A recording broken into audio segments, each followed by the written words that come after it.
नमस्कार साथियों, हम हैं राजेश भैया यूपी वाले, बोल रहे हैं कानपुर से।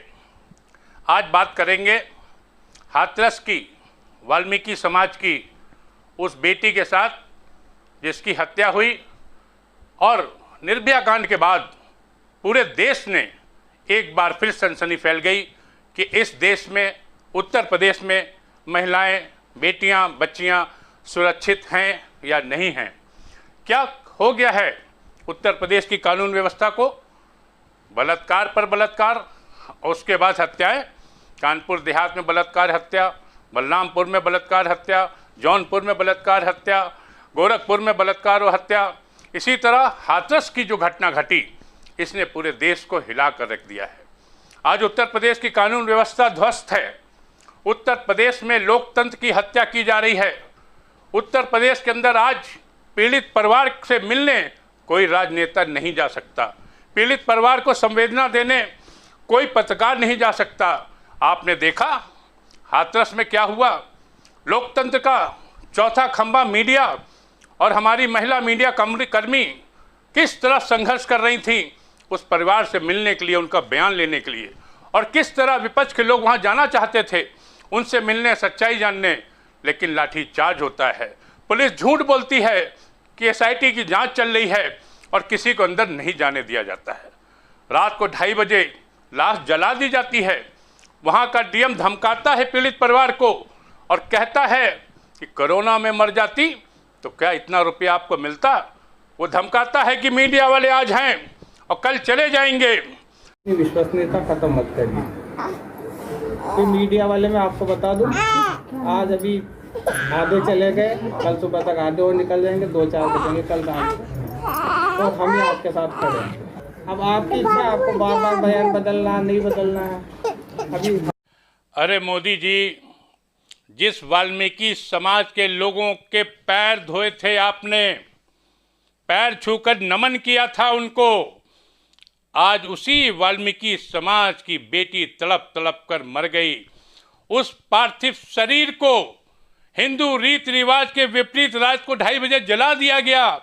लेकिन आपके पास वक्त नहीं था उस दलित समाज की बेटी के पास जाने का, उसके परिवार को सांत्वना देने का। अरे मोदी जी अपनी बात छोड़िए, योगी जी लखनऊ में बैठे रहे लेकिन उस गांव भूलगढ़ी में वो नहीं गए। कहाँ है स्मृति ईरानी, कहाँ है मेनका गांधी? भाजपा का एक नेता भी उस गांव में उस परिवार को संवेदना देने नहीं गया और हिंदुस्तान का जब मीडिया गया तो उसको भी वहां नहीं जाने दिया। जब विपक्ष के लोग गए उनको भी नहीं जाने दिया। अरे खुद भी नहीं जाते हो और जो दूसरे लोग जाते हैं उनको जाने भी नहीं देते हो, लाठी बरसाते हो।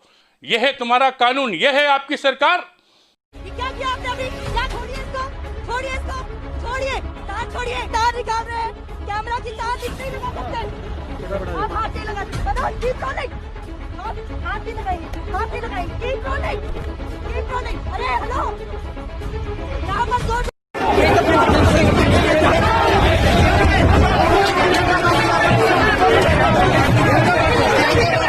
Hathras. These are live visuals coming in from Hathras at the moment. India Today exclusively has accessed these visuals. Take a look at the high drama that is ensuing. तो आपको याद होगा 2012 में निर्भया कांड, पूरे देश में आंदोलन हुआ था और उसके बाद निर्भया को जो बेस्ट ट्रीटमेंट इंडिया में था वो दिया गया। उसकी हालत बिगड़ी तो सिंगापुर में उसका इलाज हुआ था और उसकी डेड बॉडी जब इंडिया आई थी तो उस समय के तत्कालीन प्रधानमंत्री मनमोहन सिंह उसके पार्थिव शरीर को रिसीव करने गए थे। और इस बेटी के साथ, इस दलित बेटी के साथ जो न्याय हुआ है, इसकी मृत्यु नहीं हो सकती थी। सरकारी अस्पताल में इसको 8 दिन रखा गया है, जिला अस्पताल हाथरस में। और सरकारी अस्पतालों की दुर्दशा आप लोग अच्छी तरह जानते हैं। अगर वहां का डीएम जिस तरह उसकी लाश जलाने में जल्दबाजी कर रहा था, अगर इसी तरह उसके इलाज में तेजी लाता तो आज वो बच्ची जीवित होती। तुलना करिए दोनों में, ये फर्क है निर्भया कांड में और हाथरस की इस दलित बेटी के। बीच। एनसीआरबी की रिपोर्ट है कि हिंदुस्तान में प्रतिदिन 95 बच्चियों के साथ बलात्कार और हत्या होती है। उत्तर प्रदेश में प्रतिदिन 35 बच्चियों के साथ बलात्कार होता है, जिसमें दलित समाज की 10 बेटियां होती हैं। अरे मोदी जी, योगी जी, आपने नारा दिया था ना कि बेटी बचाओ बेटी पढ़ाओ, बचाओ इन बेटियों को। आपसे राजेश भैया हाथ जोड़कर गुजारिश करते हैं कि इन बच्चियों को बचाओ, इनके पीड़ित परिवारों को ना सताओ, यही आपसे निवेदन है। आरोपित परिवार के परिजन और आसपास के गांव के लोगों की एक महापंचायत होती है 2 किलोमीटर दूर पीड़िता के गांव से।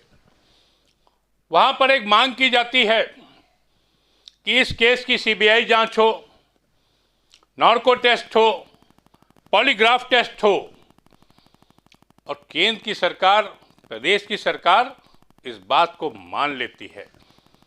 योगी जी संस्तुति कर देते हैं केंद्र सरकार को कि सीबीआई जांच होनी चाहिए, पीड़ित परिवार का नार्को टेस्ट होना चाहिए, पॉलीग्राफ टेस्ट होना चाहिए, लेकिन पीड़ित परिवार मना करता है।